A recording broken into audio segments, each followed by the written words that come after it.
ng balita ngayon ang pag-question po ni Senator Joel Villanueva. This was nung Friday. Sinabi niya, nais niya daw malaman kung ano ang nangyari dun sa 61 bilyong pondo para sa flood control sa rehiyon po ng Bicol para sa taong 2023 at 2024. No? Kasunod nga po nitong malawakan at pinakahuling pagbaha po sa lugar na dulot po ng bagyong si Christine. Bigyan po kayo namin po ng pagkakataon na masagot po yung katanungan ni Senator Joel Villanueva. Nasaan daw po yung 61 billion na pondo po, Secretary, para sa Bicol? Well, we're referring, ni-refer po natin 2023 at saka 2024 Yes po. program po yan. Ang sinasabi yata ni Senator Villanueva.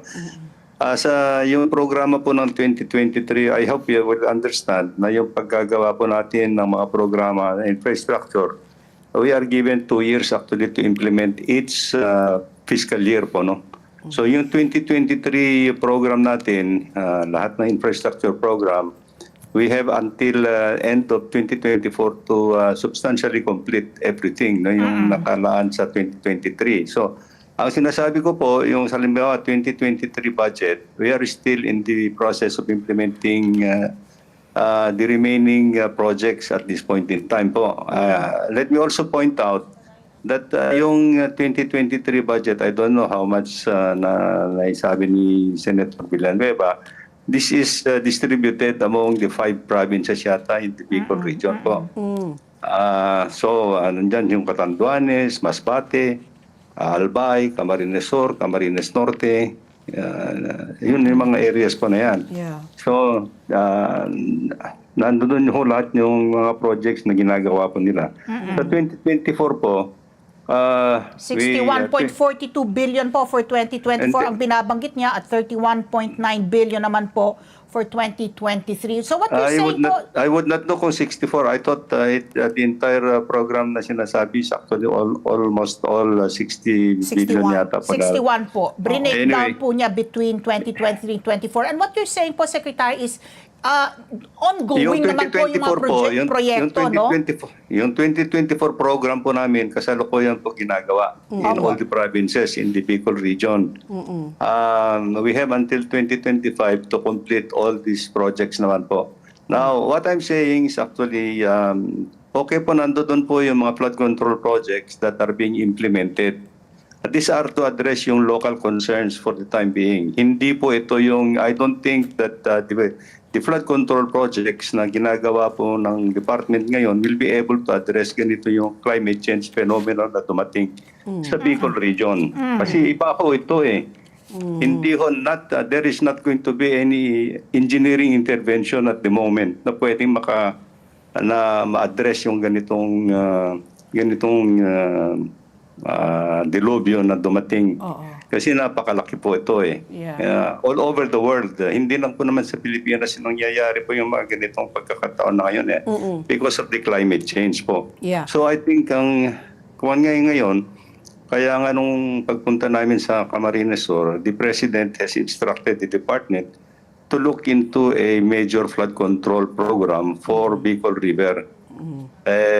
Ito po yung pinagtutuunan namin ng pansin ngayon and kasi noon po meron yung Bicol River Basin Integrated Development Project many years ago. Pero at that time, hindi naman ho nakatuon lang sa flood control yan kasi it's a development program.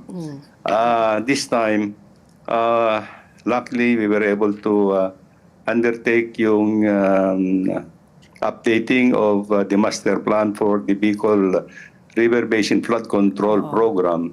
Ito na natapos lang po natin in July itong this year, this administration of the President with the assistance of the Korean government. So, natapos na po lahat yan. So, by next year, early next year, we will be undertaking na po yung detailed engineering design of the flood control to address yung mga ganitong klaseng phenomenon, hopefully. But it's going to be, well, I don't want to be very kwanto kasi it's going to take some time actually to implement all the projects that may address actually to ganitong phenomenon. But we have a immediate program, we have the medium term at saka long term program under this major flood control program in the river basin na po. Oo. So Secretary, having experience, no, yung nangyari po dito po sa Christine. Itong mga naka-budget po no 2023 and 2024, ito ba ay sapat na? Or Hindi po. So paano po? Paano po natin Hindi po. I think yung ginagawa po natin ngayon, ng mga budgets for the flood control programs that are being implemented right now are actually to address yung local concerns and provide immediate relief lang po doon sa mga affected areas, no, in localized flood control program lang po ito, hindi yung basin approach po ito. So yung mga low-lying areas are being protected sana, but the only problem is actually may mga phenomenon that has to be also addressed. Kagaya niyan, marami yung erosion problems natin sa kabundukan.